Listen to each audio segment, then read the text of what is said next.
Olá, a paz do Senhor, estamos iniciando mais um EBD em Síntese podcast, Momento Pedagógico, esse espaço que é destinado a dicas, recursos pedagógicos para enriquecer a sua aula.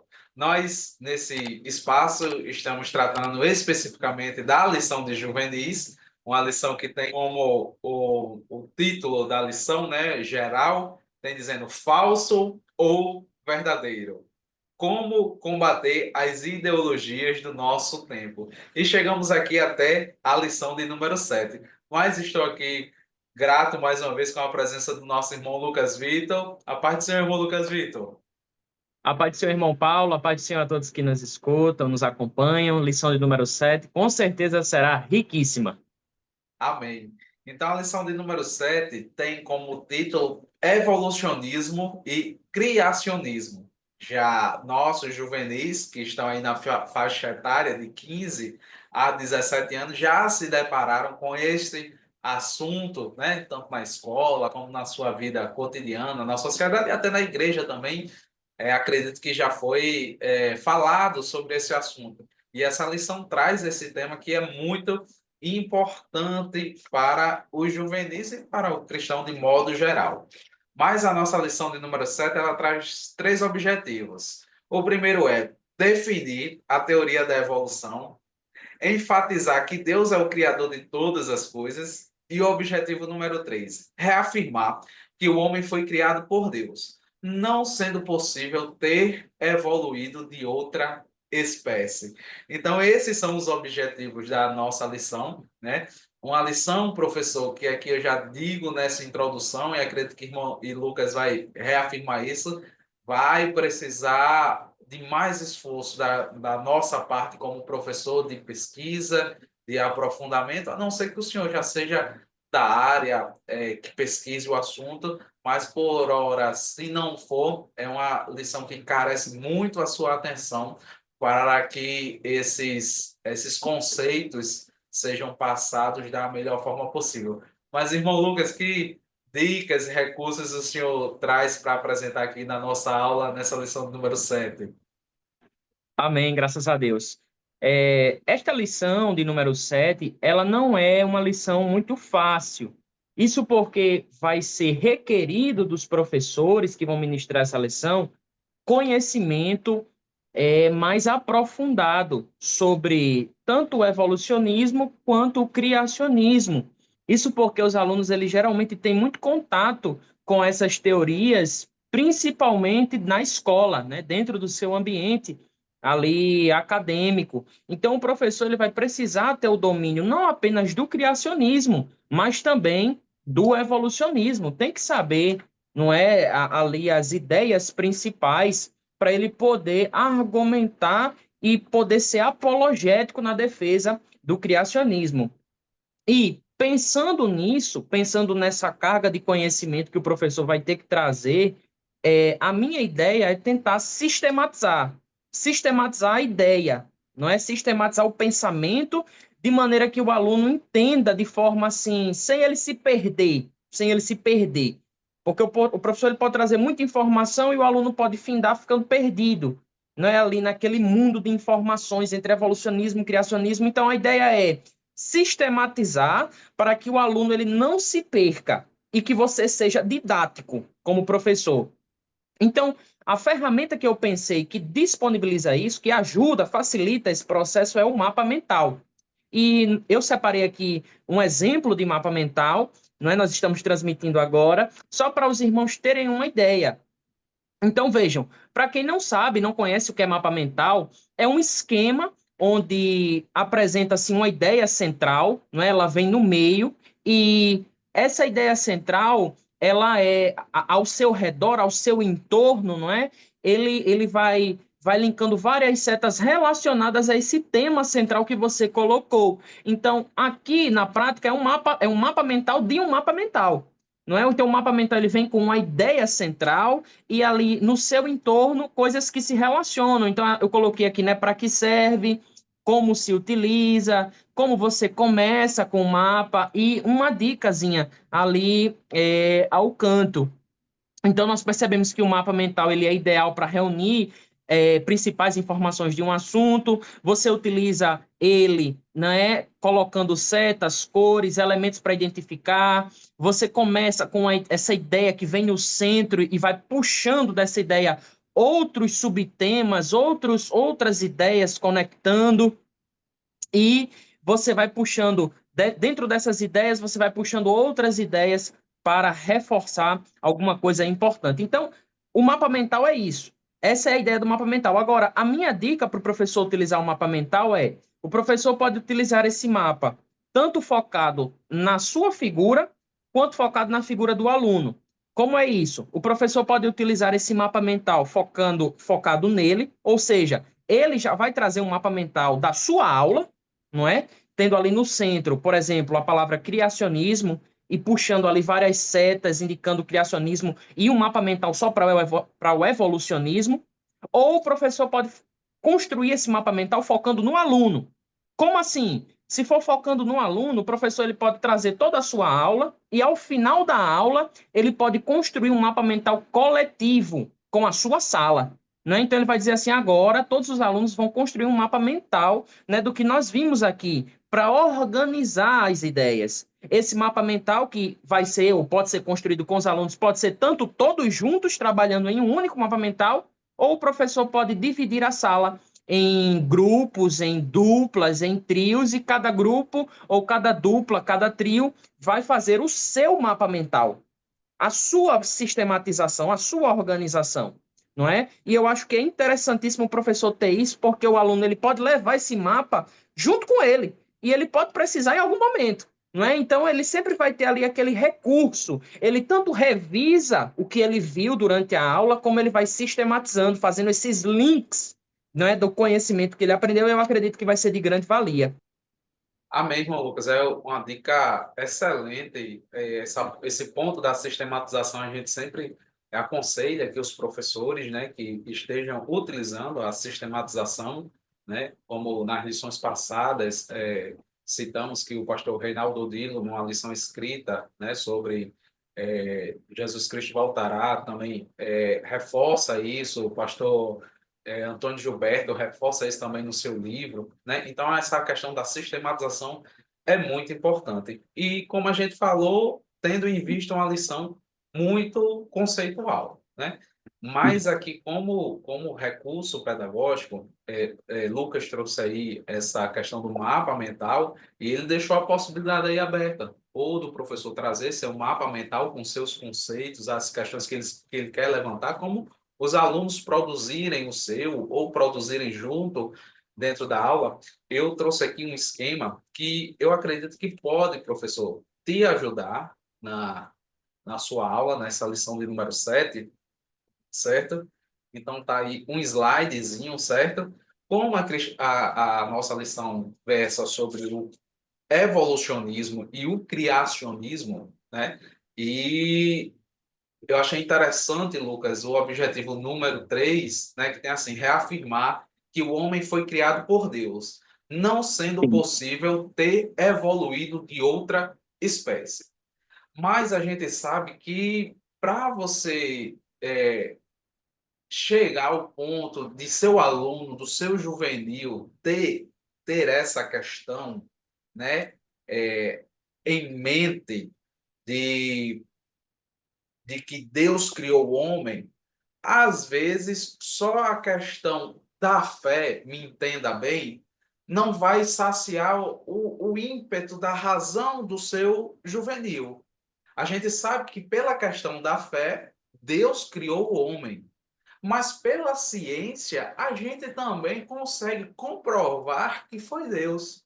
E muitas vezes a gente, né, a gente passa desapercebido algumas dessas questões. Então, eu trouxe aí para vocês para definir de forma rápida. A gente tem dentro do evolucionismo essa figurinha aí que é bastante conhecida, que é a marcha do progresso, né?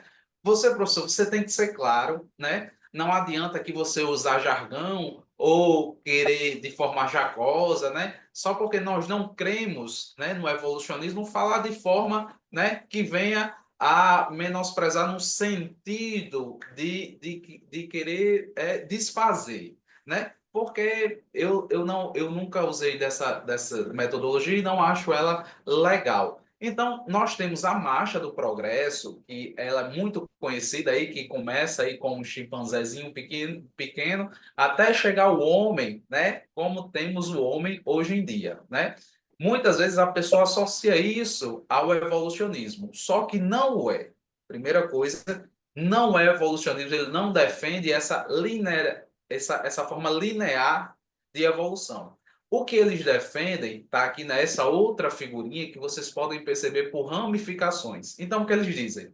Que foi tendo essa evolução e, num determinado ponto, a partir de um ancestral comum, né, veio a se originar o que hoje nós temos como os seres humanos. E desse mesmo ancestral comum, continuou a evolução para outros, né, para outras espécies, para outros tipos. Então, a grosso modo, é isso que realmente a teoria da evolução vai dizer. Não essa marcha linear, mas essa aqui como essa árvore filogenética. Então, é isso que a teoria da evolução diz. Mas como nós conseguimos combater isso à luz da Bíblia? Eu vou lhe chamar a atenção para dois aspectos. O primeiro, tá aí, eu coloquei aqui no outro slide, Deus ou Criador. Você pode chamar a atenção do seu aluno para micro e macro evolução. Na microevolução, a gente consegue perceber isso no nosso dia a dia, né? Aí você pode perguntar, mas como é que a gente pode perceber isso, né? A gente percebe, aqui eu trouxe um exemplo de microevolução, tem aí aqui uns cachorrinhos, né? Tem um lobo e dele veio outros cachorros, né? E do outro lado tem a macroevolução. Dentro da microevolução, a gente percebe, até lá no texto que está em Gênesis 7, eu coloquei embaixo aí e destaquei ele, né? A gente percebe que dentro da Arca de Noé, Lucas, Noé não colocou cada tipo de cachorro, né? Ele não colocou um Ei, Doberman, ele não colocou um Chihuahua me veio agora outra raça, pastor alemão, dálmata, shih tzu, né? Ele botou um tipo só. E desse tipo, a gente percebe que hoje tem uma variedade de outros animais. Então, a microevolução, ela é percebida e comprovada.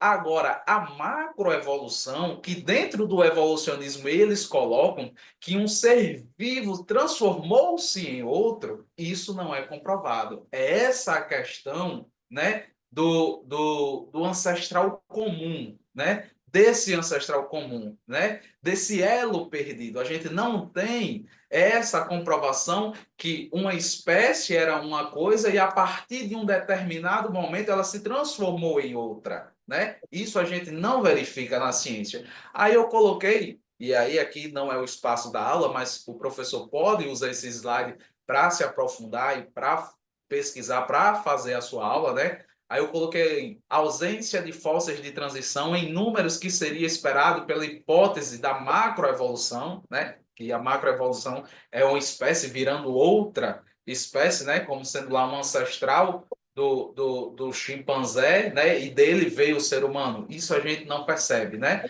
Aí eu coloquei ser contrário à segunda lei da termodinâmica, não explicar nem de perto a biopoiese, isto é, a origem da vida, né? A evolução não explica como a vida surgiu, né? Essa teoria não faz essa explicação, né? Aí eu coloquei, não explica a diversidade da vida, mesmo que consideremos uma Terra de 4,5 bilhões de anos. E coloquei outro ponto aí como a complexidade irredutível. Aqui eu não vou versar sobre cada um tópico, porque o tempo ficaria grande demais, e aqui é só para você enriquecer a sua aula e utilizar esse material para pesquisar mais e te ajudar na sua dinâmica de aula.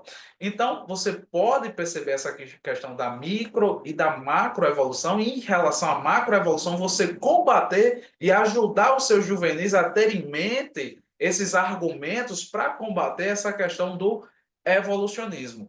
Tem a questão também, aí eu coloquei, do DNA, aí eu coloquei aí, meu DNA é 96% igual ao do macaco, então a Bíblia está errada? Aí eu coloquei aí uma listinha bem interessante, né?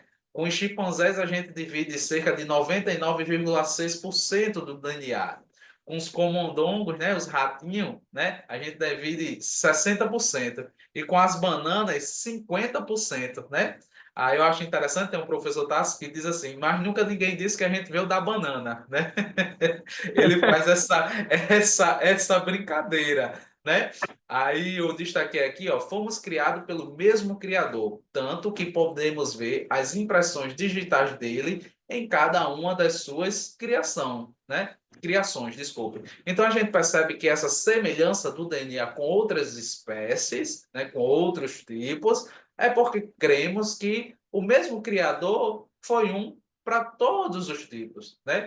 Então, aqui são as referências desse breve slide aqui que vocês podem utilizar, podem dar um print aí na tela. Então, eu acredito que vocês utilizando esses slides ou pegando alguns conceitos que foram ditos aqui e mostrados através do slide, você possa enriquecer a sua aula e ajudar ao seu juvenil até uma resposta, né? Uma resposta também racional, né? Nós sabemos que, como eu disse na introdução, temos questões que é pela fé, mas nós temos questões da vida prática, da vida com a ciência, que a ciência, a boa ciência, ela se entrelaça com as escrituras. Eu acredito que assim você pode fazer uma aula bem interessante com os seus juvenis. Essa é a minha dica, né? Esses conceitos que eu trago, você pode expor assim em forma de slide, né? Para a nossa aula de número 7. Irmão Lucas. Amém. Conteúdo riquíssimo. Os professores precisam aproveitar isso para se aprofundar, né? E como as minhas palavras finalizatórias, né? Eu digo que o professor pode fazer um link direto com a lição passada. O título da lição passada é Quando a ciência se opõe à fé. E aqui o professor pode utilizar um subtítulo, né? Quando a fé se junta à ciência. Por É, quê? Porque você vai ter argumentos pela razão que vão comprovar aquilo que a sua fé acredita. E o juvenil, ele precisa disso. Então, professor, se aprofunde, estude mesmo, vá a fundo, porque muita coisa pode surgir nessa aula, questionamentos dos mais diversos. O aluno, ele pode fazer esse questionamento, mas o meu DNA é tantos por cento compatível com o DNA de outro animal. E aí, se é, você não souber, como é que você vai responder a isso? Então, professor, se esmere, mergulhe, ore e com certeza Deus abençoará ricamente a sua aula. é verdade. Eu estava só pensando aqui num texto, enquanto o Lucas estava falando, né? 1 Pedro 3,15 diz assim: Antes santificai a Cristo como Senhor em vosso coração, estando sempre preparados para responder a todos aqueles que vos pedir razão da esperança que há em vós. Então, nós temos também explicações no campo da racionalidade, né? E eu acredito que você vai aflorar isso na sua sala de juvenis e vai ser bastante proveitoso. Se você ainda não curtiu, curta, compartilhe. Se você quiser se aprofundar mais no assunto, aqui é o espaço só das dicas. Eu citei alguns pontos que você pode pesquisar, pode levar para sua aula. Lucas trouxe aqui um mapa mental para você utilizar de diversas formas, mas aqui no nosso espaço EBD em Síntese Podcast temos um momento da aula. Então, vai lá, assiste, os professores vão passando ponto por ponto. Então, é uma aula riquíssima, certo? Eu agradeço a vocês, curta, compartilhe, comente e estaremos aqui juntamente na próxima lição. Que Deus abençoe, a paz do Senhor.